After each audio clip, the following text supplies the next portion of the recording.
আজকে যাচ্ছি হলো কলেজের কনসার্টে, যেটা সরস্বতী পুজোর উপলক্ষেই হচ্ছে।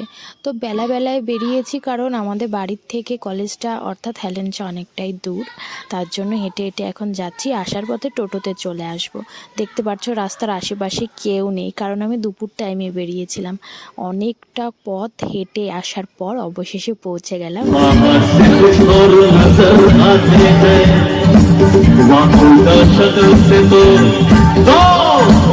नजर आते हैं उम्र गुजरी है सारी चोरी में सारे सुख चैन बंद दुखों के तिजोरी में